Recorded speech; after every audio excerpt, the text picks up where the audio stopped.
zakhona nokuthi i-department yini abayidlalayo khona ngena IsiNdebele ekhaya ukufana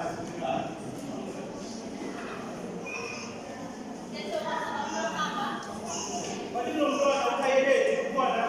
ukhayeleti Sikhosana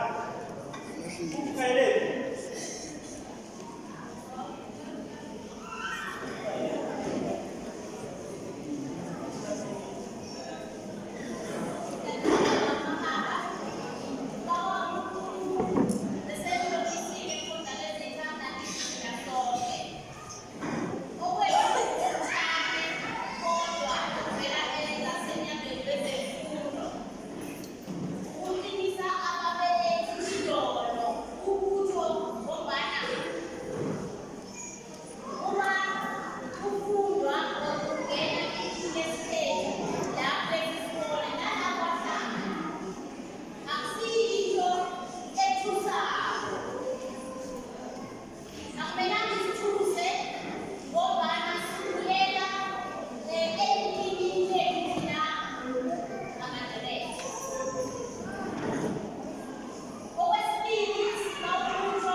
amalimi wakhona IsiNdebele neSwazi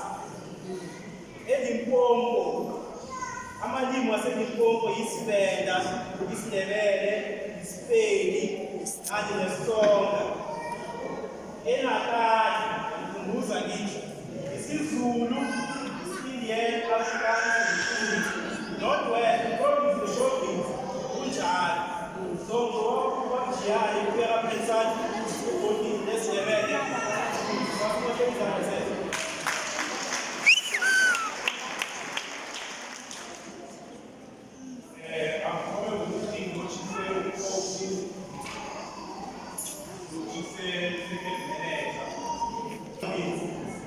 utshiyane nomlungu wamaphilisi uzothola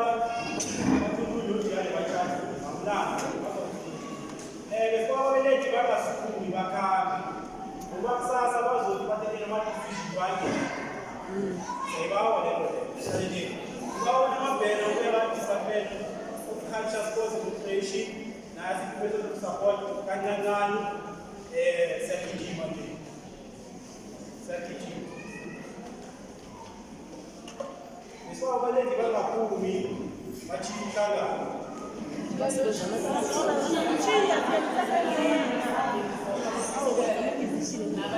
ababelethi bawasifanele indlela silapha sonke nje ngabakuphi lapho isimemo sibizwa ngendaba yesiNdebele sonke simaNdebele sasiyima saphatheka so bawasifanele indlela simnyango wezamasiko zemidlalo nezokukhwala sibawa ukukhuthaza kakhulu kubabelethi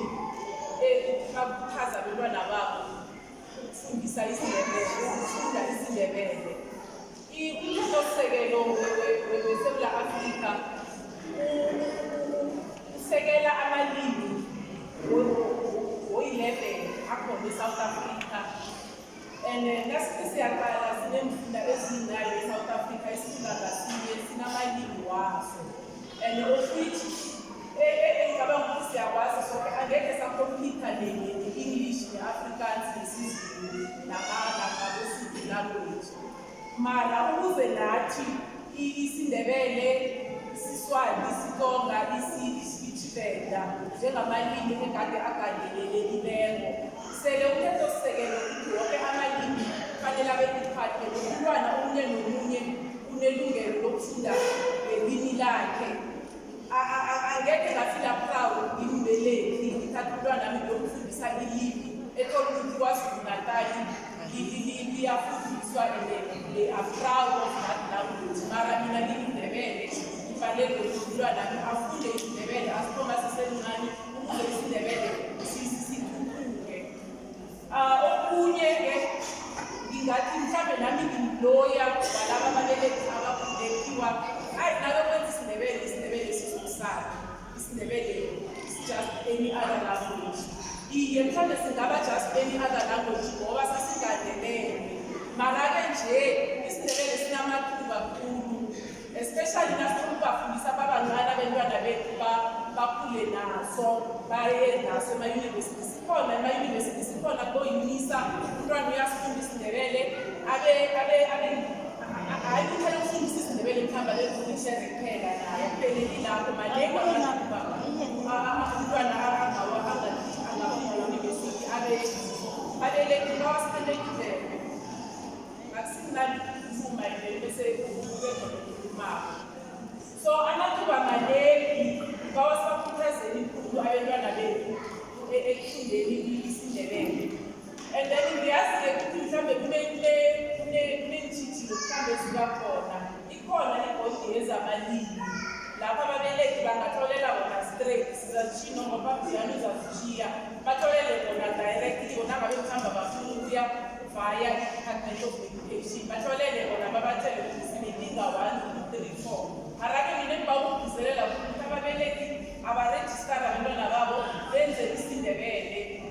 bazikhakhazise nabo ungathatha umntwana kulokuthi umntwana akho wena ekhaya ukhuluma isiNdebele mara uthatha uyomenzisa ilimi elinye isizulu or ilokali ngoba na ungamfundisa umntwana wena isiNdebele asakhula ise-primary la if isiNdebele asikho la meaning isiNdebele sizoku these kids are the future so kusho ukuthi ikusasa lesiNdebele alizukuba khona so i-department sibetha isandla phezu kwesandla ukuthi bazali bagqugquzeleni abantwana ngokuberekisana nabotitshere and then nalapha e-high school nemayunivesithi akhona ama-opportunity abantwana bangaba ngo-editor bangaba ngo-proof reader bangaba ma-language practitioner bangaba ma-creative writer bangaba ngiyo yonke into umntwana ofunda i-Afrikaans namkha i-English angaba njengoba sengitshilo angekhe sakhambisana ngenyawo Ndebele ne-English ne-Afrikaans they've been there and bayawadivela i-Afrikaans ilimi nalo lifika nabantu lalokhu angaladevelopwa mara ngendlela seliphambili ngakho thina sokubhalelwa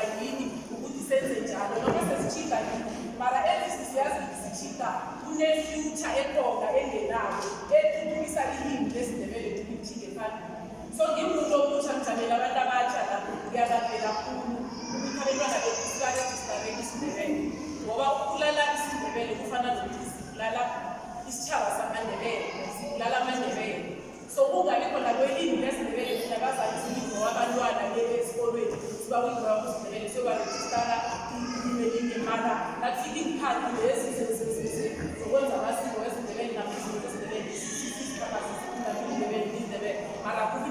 isiNdebele sabokulwana. So ngiyalalela phakathi kwetitshele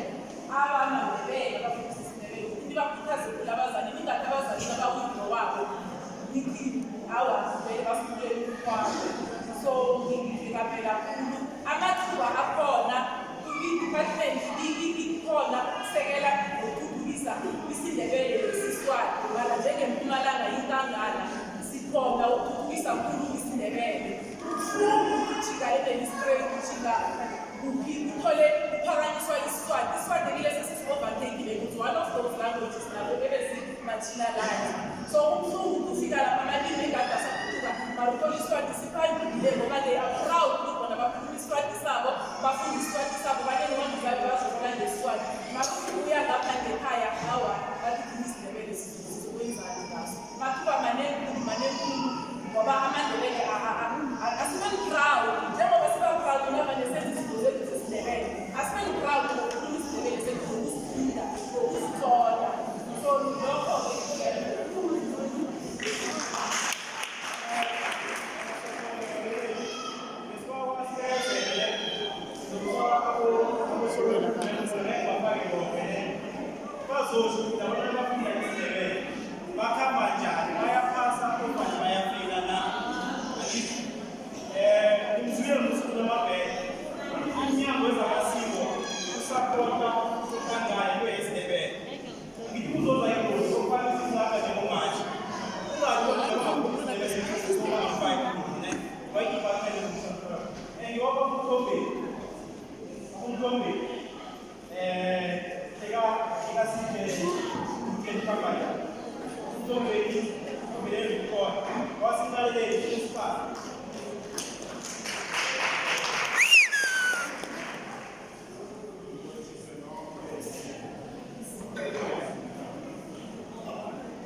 wasifundisa isiZulu ngesizulu khona into azokubuza yona ihlule nawe mzali usitshekani umntwana. So ngiyabawa abazali baseDenmark sithathana abantwana benu nibafake esiNdebeleni ifuture yabo iqhakazile phambili. Angeze umntwana umntwana weNdebele weDenmark ngibele ngesihloko athole 100% ngesizulu never ngeke ngoba abantu abamaka isiZulu bazulu abafuni next ngethinje nesitokanyana esincane esidala ozokuphazamisa ilimi labo bathathe bathunaze. So baba very strict. Thina nasekhaya sikhuluma isiZulu nabafika bazobhala isiZulu bafika ngo-2016 fikela lapha esizini. Kathi nangifunda ama-essay wabantwana bangafuna ukubhala isiNdebele ngathi mara mina mntana komunenze nje nidlalelani babantwana bafundisa isiZulu mara babhala isiNdebele. Nawe nje kama uthatha ibuku mntwana nakho nangaba uthatha ifundisa ubona kugcwele isiNdebele lapho ufaka abokatsu ufaka abobhayi wena abobhayi alekho ngesiZulu bokuphindula bhayi alikho ngesiNdebele mara ngoba uthatha ufaka isikhaso ngemlonyeni uyamora umntwana loyo. Zani ngimtsheleni-ke mina ngiseRidcor. eRidcor nakuthoma isiNdebele ngo-2020 abantu abazali bathi yandawo nawungakutshela mhlobo wangaphandle ngasithatha-ke khulu isasi isiNdebele lapha isikolo sathi simaNdebele konke siku-grade 5 akunalapho isiNdebele. Ngizakutshele-ke grade 1 grade R grade 1 grade 2 grade 100%. 100%. Then uthini ke nge-matric abawuthole 100% abantwana bayitho ngoba akabuzi ukuthi konena ngesizwe elizwe into nazisithele kodwa bese zikhona emakhaya zizizwa ukuthi kuthele zikhona emakhaya into esizibhala kwesizinto lezi ezikhona ziphezukweni bazali abantwana asile ukubona ukuthatha inkolobana lezoyafuna bayazi inkolobana mzali so bazali ngithatha nabantwana benu bafake esiNdebeleni sasa ngizokubona mina nginesho abantwana bami abaku-grade 5 unyaka lo ngesikhathi bokwenza umatric nibalalele ngiyaphuma number 1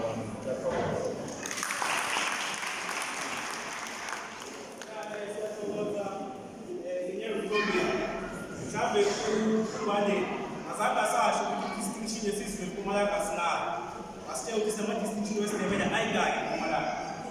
ngikawumtimbo wempela uMamisindane noma-Max angithi sigidiyelana bafunda isiNdebele la esekondari kuyokwenzakalani so uMamisindane noma-Max oyithishere yesiNdebele by profession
Naye kupela fundisa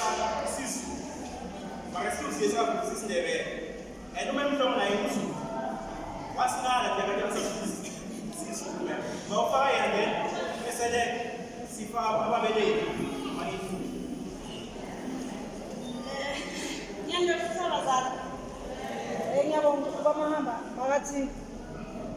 ngibake ngabafundisa mina kufike 1994 la vele isiZulu sinamada time and isiZulu sinamathemu lawa amakhulu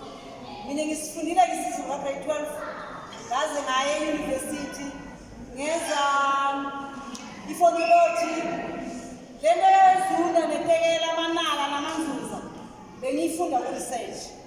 ngayifika la eDelmas namfika la ngasingala isiZulu ngoba abantwana bebangakhona ukubhalela isiZulu bese ngisifunayo njengoba umsindana akhuluma athi mangamakha bebamakha strict bangatholi lutho bese ngapha kula babhale khona ngesiNdebele sengibiza uMr Sikosana semazlo o-STP yase-Southern ngithi ngicela azongichazela ukuthi bathini but bazali basevezi nikezani abantwana i-benefit of doubt ngesiNdebele kini thina siqale kanye nobaba uMthombeni ngo-2020 mina bengiphayilethile abantwana bami bokuqala bebayi-75 kwaba khona abazali abathi bayabakhipha kancane but babakhipha nje yabona bangamtsheli kodwa thina sekusele ba-49 le 49 engiqale ngayo 2020 ika-grade 4 baphase bonke le distinction eshiwo uMamsindana nizoyibona eDelmas mina ngibaphathe boyi-2 ePhaphamani angithi mina ngifika yasePhaphamani ngike ngasiza abantwana besiZulu basePhaphamani hayi bazali se-disaster isiZulu sinala magama angama-bombastic word amaningi ngapha kwisiNdebele angithi manje sesesikoleni sami ngisibonile ukuthi amachada ngapha kwisiNdebele ancane ayi-6 lokho konke lokho kunye kufana nokwesiZulu uma ufuna ukwenza i-assurance thatha i-DPE yesiNdebele uthatha i-DPE yesiZulu ubona umehluko uzomangala amanye ama-comprehension akusiNdebele alikho leli-1 igama lesiNdebele anesiZulu and labantwana bayakhopha amanye amagama nje ayafanana just ukuthi sithi thina ngeke sibasize and isikolo will bear with me mawabheka i-statistics se-pass rate sesiZulu uthathe sesiNdebele esiNdebele mina ngiyashona bebelokhu baphasha ngo-100% baka-grade 4 kulo nyaka bahamba bayiklasi leyo basiphasa ngapha atop 150 isiZulu siphaswa abayi-20 angisho ama-results siyawa-analyze isikolo singamfakazela isiZulu asiphaswa and thina masimakha isiZulu siyasimaka lokhu kwamapela asisibreak and ngibonile ukuthi uMamsindana nje bekhuluma athi IsiNdebele i-distinction ingaba khona eMpumalanga mina ngiyamvumela so asisithatheni positive and abomem laba umemsekhethe ushilo ukuthi umengweni ushilo ukuthi bazosupporta thina isisupportile i-government ngilenayo utishela wesiNdebele wa-grade 1 ngaba nayo utishela wesiNdebele wa-grade 2 ngaba nayo utishela wesiNdebele wa-grade 3 usize nalaba abanye this year khona umemosisi ovolontiyari ukuthi yena uyangena ngapha esiNdebeleni and ngibonile ukuthi kuyakhambela so ngiyacala abazali singabadeprive abantwana for an effect ukuthi thina safunda isiZulu angithi basho njalo abantwana abazali but nangathi aningibhalele nje ngihlaziye inkondo ngihlaziye incwadi shem you cannot ngibafundisile abo-grade 12 bangimangalele bathi mem asibuzwa thina sikazi sibuze nomem akhuluma ngale nto okhuluma khathi wena ufundani abanye bangithengela nepresent ukuthi mem sibase kahle sithola amasiko kusiZulu so nami ngine-message of support ukuthi nikezana abantwana la ekhaya asiphathe 20 class noma eli-1 then we'll make it thank you